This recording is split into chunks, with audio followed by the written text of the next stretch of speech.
to get my back blown out in peace. You think I got time to talk about a divorce that's a year old? Hey everyone, welcome to Poplinks. The courtroom felt heavy, the kind of tension you can almost touch. Every glance, every shift in a chair seemed louder than it should be. It was the moment everyone had been waiting for, though no one was sure they wanted to hear what was coming.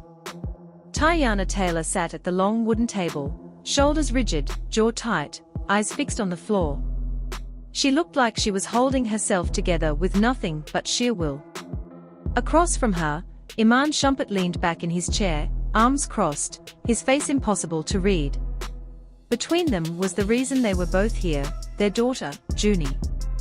For weeks, their custody fight had been playing out in whispers, tabloids, and online chatter. Fans dissected everything, every court appearance, every post, every carefully chosen outfit. Teyana was often seen walking into the courthouse in sharp suits and dark sunglasses.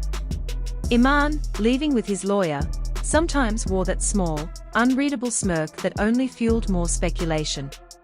Today, though, the spotlight shifted.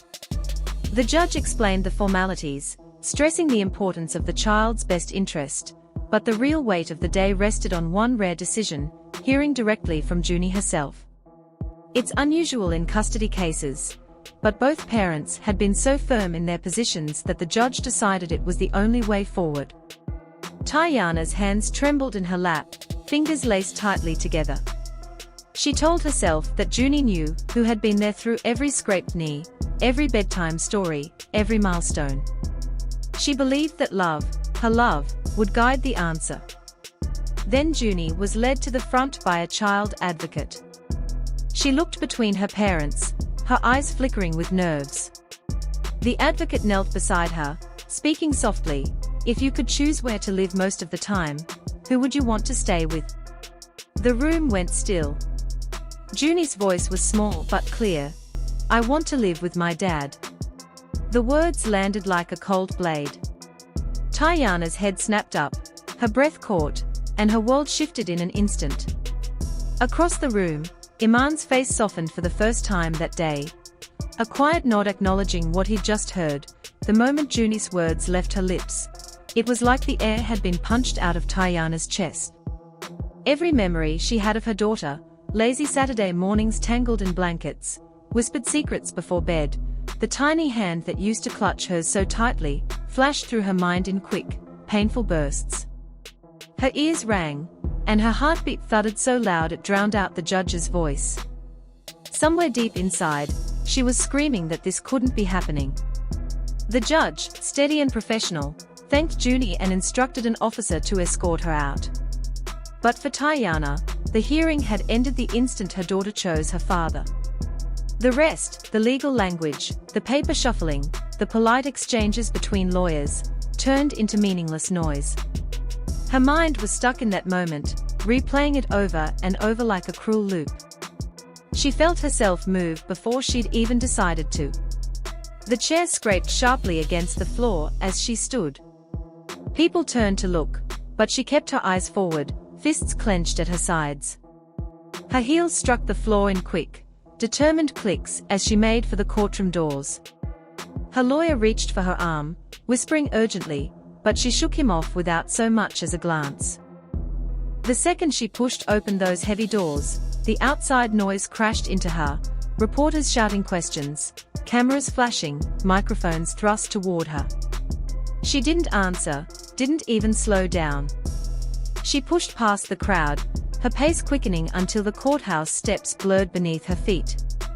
She could hear the doors swing open again behind her, but she didn't turn to see who followed.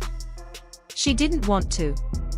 She just needed distance from the place where her heart had been torn apart for all to witness.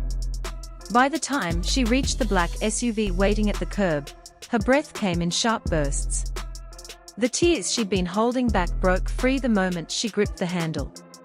She slid into the back seat, slammed the door, and let the world outside become a muffled hum. She leaned forward, pressing her forehead into her hands, trying to breathe, trying not to fall apart completely. The driver said nothing, his silence almost a kindness. The engine's low hum filled the space between her quiet sobs.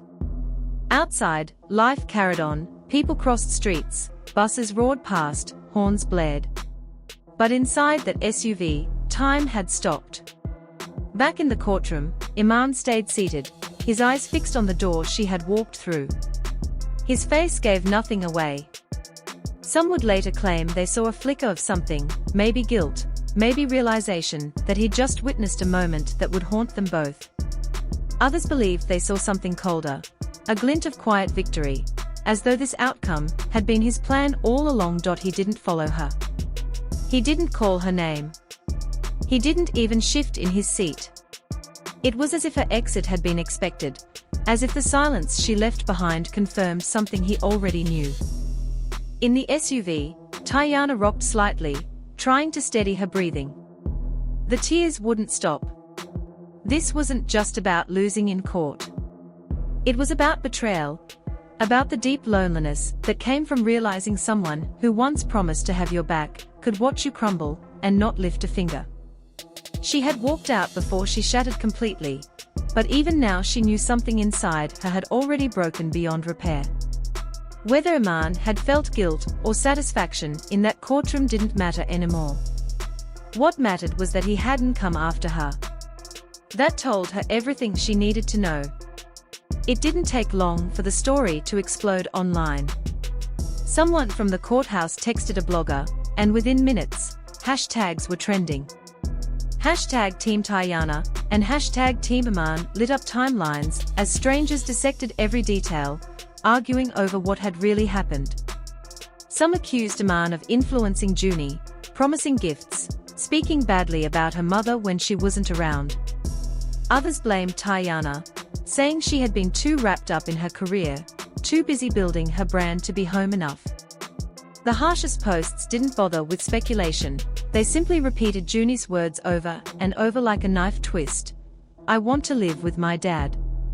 Her phone buzzed relentlessly in her bag. Friends, colleagues, maybe even people she hadn't heard from in years were calling or texting. She didn't touch it. She couldn't. She didn't want to see the comments, didn't want to hear the spin, didn't want to read the sympathy or the judgment. She kept her eyes on the city rolling past the tinted glass, the familiar streets blurring into one long smear of movement.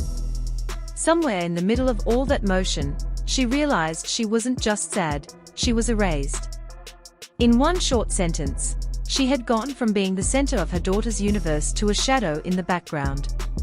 And she knew, deep down, this wasn't a temporary setback. This was the kind of moment that would redraw the shape of her life. No matter how much she fought, no matter what came next, nothing would be the same again. Thanks for watching. See you in the next headline, only at Poplinks.